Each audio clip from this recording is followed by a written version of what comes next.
दोस्तों सेवा जोहार। मैं हूं अशोक धुर्वे और आप देख रहे हैं दिशा मोटिवेशन पावर। दोस्तों इको फ्रेंडली दोना पत्तल पर्यावरण के अनुकूल बायोडिग्रेडेबल प्लेट्स के कई फ़ायदे हैं। पर्यावरण के लिए फ़ायदेमंद ये प्लेटें प्लास्टिक या कागज़ जैसी गैर बायोडिग्रेडेबल सामग्री से नहीं बनी होती, बल्कि टिकाऊ और नवीकरणीय पत्तों एवं बायो सामग्री से बनी होती हैं। ज़मीनी स्तर में कचरा कम होता है। ये प्लेटें खाद के ढेर में डाली जा सकती हैं, जिससे ज़मीनी स्तर में इस कचरे से उर्वरक खाद बन जाता है। इको फ्रेंडली इन प्लेटों से संसाधनों की बचत होती है और उत्पादित कचरे की मात्रा कम होती है। इको फ्रेंडली इन प्लेटों से कार्बन कम होता है। इन्हें कई बार इस्तेमाल किया जा सकता है। ये प्लेटें हल्की और टिकाऊ होती हैं, इसलिए इन्हें कई बार इस्तेमाल कर अपने स्वास्थ्य को सुरक्षित रख सकते हैं। गर्म और ठंडे दोनों तरह के खाने के लिए उपयुक्त ये प्लेटें गर्म और ठंडे तापमान में भी कोई कार्बन नहीं छोड़ते।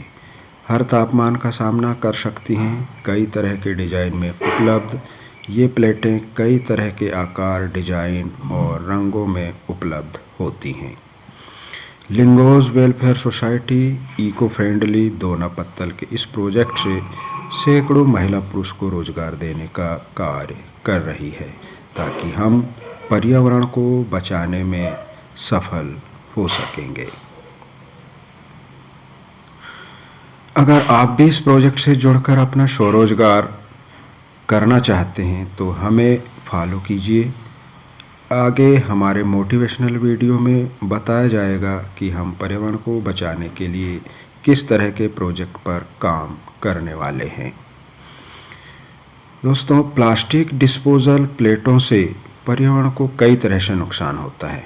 प्लास्टिक गैर बायोडिग्रेडेबल होता है, यानी यह विघटित नहीं होता, इसलिए यह पर्यावरण के लिए हानिकारक होता है। प्लास्टिक डिस्पोजेबल प्लेटों को जलाने पर CO2 और CO जैसी गैसें निकलती हैं। प्लास्टिक कचरा हवा, नदियों और तूफानी नालों के जरिए समुद्र में पहुंच जाता है। प्लास्टिक कचरे से निकलने वाले जहरीले प्रदूषकों में डाइऑक्सिन, फ्यूरान, पारा और पॉलीक्लोरिनेटेड बाइफिनाइल जैसी गैसें शामिल हैं। प्लास्टिक प्रदूषण से आवास और प्राकृतिक प्रक्रियाएं बदलती हैं। प्लास्टिक प्रदूषण से पारिस्थितिकी तंत्र की जलवायु परिवर्तन के अनुकूल होने की क्षमता कम होती है। प्लास्टिक प्रदूषण से लाखों लोगों की आजीविका, खाद्य उत्पादन और सामाजिक कल्याण पर असर पड़ता है।